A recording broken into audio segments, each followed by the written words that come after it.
Hello and welcome back. So, Adele, what is confidence and where does it come from? Hmm. Well, I have struggled with confidence, I'm not gonna lie. So this is why it's part of my business model, if you like. I feel like it's the opposite end of anxiety. So Mm, if you've been listening to us for a while, if not, welcome. Where have you yeah. been? And if you If haven't, you yeah, exactly. Where have you been? if you've been listening to us for a while, you might know that I talk a lot about anxiety. My business is helping people to move out of that anxiety and that kind of stuck place, feeling small, feeling stressed, scared, moving to the opposite end of the scale, if you like, of the emotional scale, towards feeling more fearless, which lends itself to confidence. So I have looked into the topic of confidence and looked up a couple of definitions, which I've made a note of. I like this Latin root for it. I'm a bit fascinated by language, so you have to bear with me. And I don't know how to pronounce it, but confidence comes from a Latin word fidere. Do you think that would be the right way to pronounce it? How do you spell it? Write in if you're not if you know better than me, you're Italian. Fidere. Can you imagine the Italians saying fidere? Fidere. Be there. Be And it there. means to trust. So it makes total sense. So Yeah. having self-confidence or confidence in someone else would mean that you completely trust your ability to Mm, do the thing, or you trust them to do the thing. mm, And the dictionary definition is the feeling or belief that one can have faith or in or rely on someone or something. So, example, we had every confidence in the staff. mm. Yeah, It makes makes sense. sense, doesn't it? Hmm. When you and I think sometimes breaking down the word and finding the root for it and things like that. So I was thinking of a couple of examples just to get a feel for confidence. Is think of a friend that is really super reliable Mm. and she always is there for you. She always turns up. If she says she's going to be there, she's going to be there. If she says she's going to phone, she's going to phone. She never cancels. So you probably always got a friend like that, and the opposite, like a flaky friend, or somebody that you maybe you don't even bother with anymore. If you're like me, that you kept arranging to go out, and they were always Yep. the one that cancelled, and it never happened. So you wouldn't have confidence in that person, but the one that's always there, you'd be like, if she says she's going to do something, she's going to do it. If she says she's going to be there, she's going to be there. Um, and so think about that for yourself. Mm, Like, how confident are you in yourself mm. that when you say you're going to do something, you're going to do it? Or do you kind of go, just going to, Yeah. make an excuse for that? I'm not going to do it. And then the more we do that, the more we repeat that behavior where we let ourselves off the hook. Mm. So if you're wanting to get up every day, do a bit of exercise or meditation or go somewhere, you said you're going to go somewhere, but then you feel a bit scared. The little mind monkeys come in and you just go, I tell you what, I just won't today. I don't feel like it. Yeah. That That kind of safe it zone. it just builds, doesn't it? And Yeah. so then you don't have any confidence in yourself because you're constantly letting yourself off the hook. So I think about that and think about different areas of Mm. your life where you are confident in your skills and abilities to do something and where maybe you're not. And a couple of examples that I like to give with this is how confident are you at brushing your teeth? I've done it for you nearly all my life. Doing all don't right you don't not do it, do you? You don't get up No, and go can't bother today, or you don't go, oh I'm shit, doing this wrong. where does the paste go? Where do Yeah. do I start at the top or the bottom? Do I Mm. go to this side or this side? Even think about like driving the car. Yeah. Again, this is a good one because for me, I'm totally confident in driving the car, Mm. but in going somewhere new, again, if you've been listening for a while, this will have come up several times. That's something that knocks my confidence. Yeah, But because getting in the car and driving and doing the gears and doing the clutch, that's like I've done that the same as brushing your teeth so many times that I have absolute confidence I can drive the car. But knowing like if it's a new roundabout and loads of lanes, or if it's busy, or if there's like a diversion and you've got to go a different way. So then that Yeah. becomes something new rather Mm. than a path well trodden. Yeah.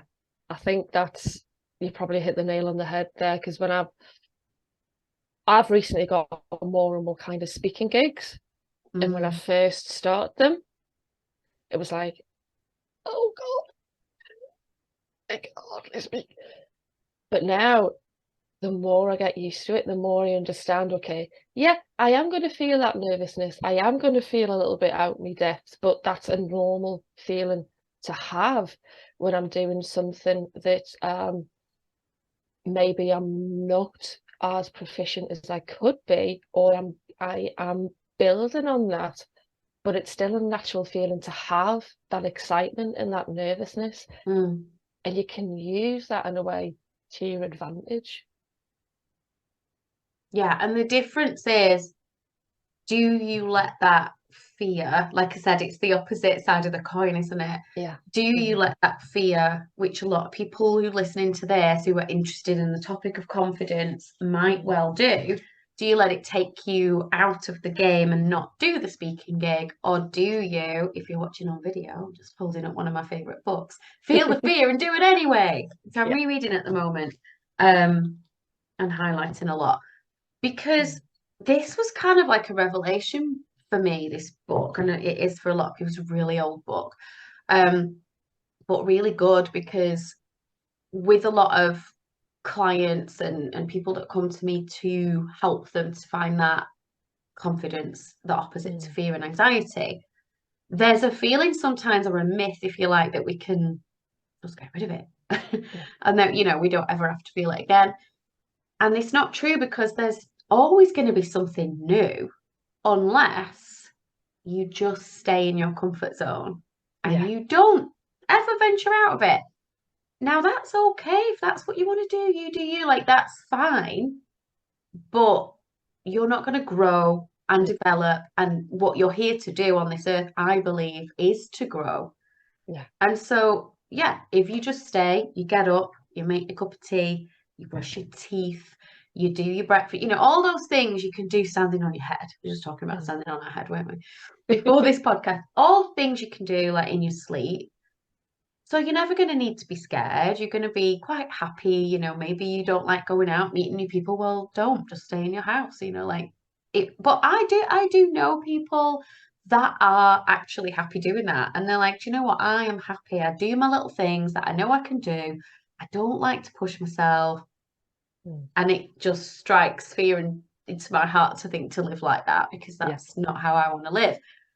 But I'm not saying that that's bad if that makes you happy. If you're happy and content and that fills your soul, it's enough for you, then that's fine.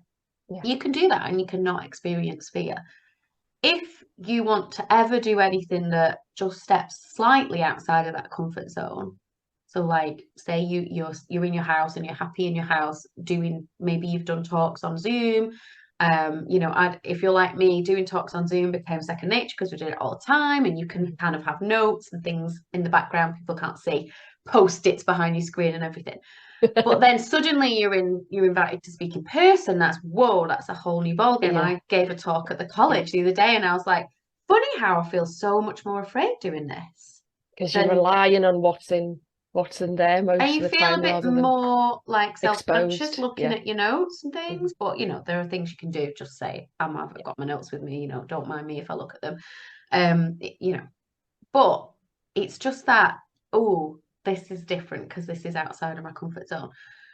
So what I've taught people, and in the course I built a course called Living Life Fearlessly, is this understanding of comfort zone, Mm. um the knowledge whether you want to live in it or not, whether you want to ever venture out of it, whether you want to grow as a person and push yourself to be able to then get a bigger comfort zone and a bigger comfort zone, because all that happens is the first time you do something, it's going to be a bit scary. And Yeah. everyone has that. And if they say they don't, mostly they're just lying and covering it up because it's so new. there's nobody that could do something that's so new and just not, Yeah. I don't think that they would, even professional footballers and singers and all sorts of people that look Yeah. the most confident. Like, think of like Beyonce, how much swagger and, sass she's Yeah. got. She had to She's start with probably, the first, yeah, note here and there. Mm. the first performance and the Mm. first arena performance where it's like, whoa, this just got real. What if I forget my words? What if this? What if that? So, but then, like you say, you've done it, you've done it, you've done it. Once she's done it 30 times or something, Yeah. so her Becomes a habit. zone of comfort gets bigger and bigger, and that's now comfortable. So to be able to live and to thrive and to experience things, we're gonna have to feel an element of fear and do it anyway. And that takes courage. Yes. So this is the thing. Is it about confidence or is it about courage? Courage. Does courage give you confidence? Because once you've had the courage to do the new thing, then it becomes comfortable. Then you've got confidence because you're like, this is the same as brushing my teeth now. I've done this so many times. It's just not even an issue. Mm. So think, Yeah.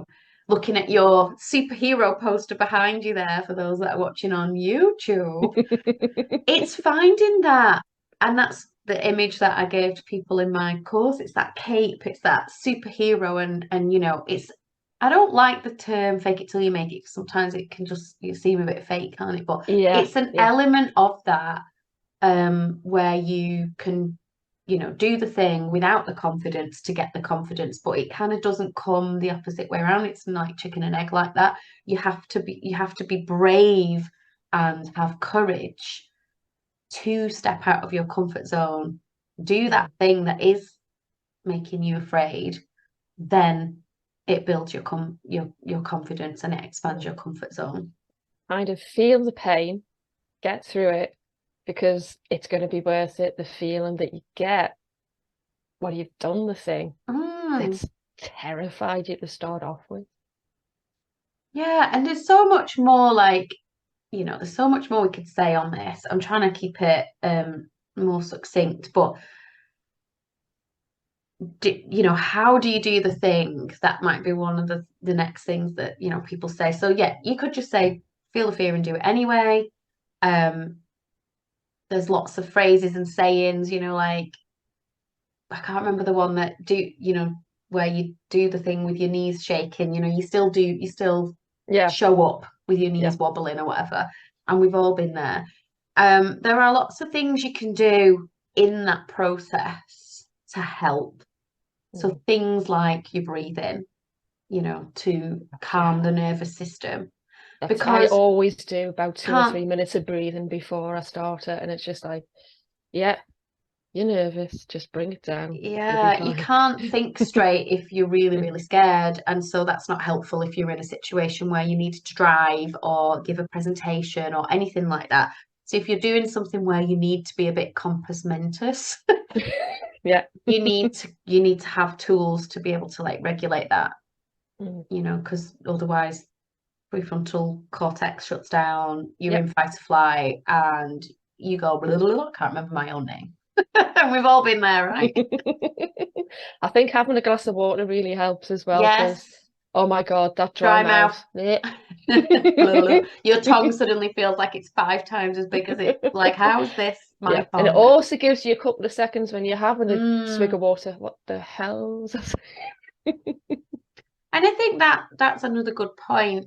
Mm. As you say, it gives you that second because sometimes we can feel like we have to keep filling the silence, just as we're talking about public, because public Yeah. speaking is a great one, isn't it, for people to think Yeah. about confidence, Mm. but allowing those pauses. And if you listen to people that are enlightened, people that, like I always talk about Eckhart Tolle and things like that, Mm. they speak really slowly. Yep. They don't speak quickly, and there's often, if you watch some of his videos on YouTube, there's often real long silences where everyone's just Go on waiting then. because number one, they don't use more words than they need. Mm. Number two, they're just kind of waiting for that insight to drop in, that being in the flow instead of like panicking and thinking, what are people thinking about me in this moment? Yeah. They're just present. So that's what he teaches is presence. So being present, taking your time, having the glass of water, not worrying about those silences, Mm. um, and thinking about the other people is a good one as well. So if we're more in our heads about what we look like, how we're coming across, whether people are going to like what we're doing, like us, are we going to be accepted? That's what makes us really nervous most of the time. So Yeah. that confidence can come through if you make it more about them, not you. Yeah. And if you're really asking yourself, Wayne Dyer, I was listening to one of his talks this morning, and he talks about just asking, how can I serve? How can I show up? How can I serve? How can I be the best version of me today in whatever you're doing, whatever your job, career, whatever this thing is you want confidence to do, that you're listening to, that brought you to this podcast today? It's like, well, make it about them, not you. And it changes things, because all of that petty stuff about what you look like, sound like, people say to me they're scared of going live on Facebook, or, that's one as well that people do. Mm. But if it's not about you and you've got a really good message and a story that you need to get out there because you know that it can help people, Yeah. it doesn't matter anymore whether you're looking at the right bit of the camera, or whether the lighting's right, or whether you're wearing the right thing, or whatever, what you sound like. None of that matters, because if your whole focus is on them, it just Yeah. takes all that out of And the that way. message that you wanted to get out there is going to get out there. And in a People are, much more yeah. like authentic, passionate ways. And it's like, oh, I just need to get this out there. It doesn't matter, like, is it in the right format, or does it make sense, or, it'll just come out. Exactly. And let's face it, if you're thinking about what you look like while you hear, what's going through your mind, guess what? So is everyone else. So don't worry. About themselves, yeah, not about you. Yeah. Yeah. But everyone's just like, whoa, they're all thinking, what do I look like? No, no, God, no, no, no. They're all thinking about that same Yeah, thing about yeah. themselves. So friggin' hell. Well, we were just talking about networking Yeah, before this meeting, before this podcast. And that's one of the ones where, if you have to do your little 60-second, people again might yeah. be too nervous to go to something like that, because it Hmm. is intimidating. Right, just stand up and tell the whole room what you do, and you've got 60 seconds, and it might change. Or if you're going doing an audition, like I'm just thinking X Factor, when they have to go and stand there and stuff like that. Hmm. But like, everyone else is just thinking about well, probably they're not even listening. I hate to tell this to you, but people are just if it's not been your Yeah, turn yet, how absolutely. how preoccupied are you with what you're going to say? And then if it has been your turn, how preoccupied are you with what you said? Whether Yeah, it came out right, or whether you sounded exactly. like an idiot because it all got jumbled up. Or so if you're doing that, pound to a penny, they're doing that as well. Exactly. So heck, you may as well go and do the thing that you're scared about because everyone else is feeling exactly the same. Yeah, yeah. And on that bombshell, It's kind of like news flash sometimes to people, yeah, because some people look really confident and sound really confident. And again, we could talk about this for ages. We might do a part two, because there are things like body language, tone of voice, and this is all covered in my course. And I think it's important, because it's part of that. If you're nervous and if you're not confident, you'll see people they'll drop their gaze, they won't make eye contact, their mouth will not move that much, they'll mumble a bit more, and they'll be a bit quieter. It's like they're scared to get that message get out, that because voice what out. if Yeah, people don't like what I'm saying? So there's loads to this, but I think, yeah, just thinking about those few things, about what confidence is, what are you confident in, and what aren't you confident in? Why is that? Is it just because you're living in your comfort zone? Do you tend to push out of comfort zone very often or not? And just, go small. Like, if you're really scared of public speaking, start on Zoom, start on even just building yourself a Facebook group where there's only you in it, and hmm just that's a small step that would be slightly outside your comfort zone. So you can check the camera, so you can check all of that. So that you can build some skills that would say, right, this next time I do this, if it's for people and they're going to be turning up, at least I've got some of these basics covered. Yeah. So to build confidence in different things, obviously you can do baby steps and slowly move outside your comfort zone. Don't go from crawling to running a marathon, build up slowly like couch to 5K, and just think of it like that in terms of anything that you want to do, I think I would say. Fabulous. Whew. Enjoyed that one.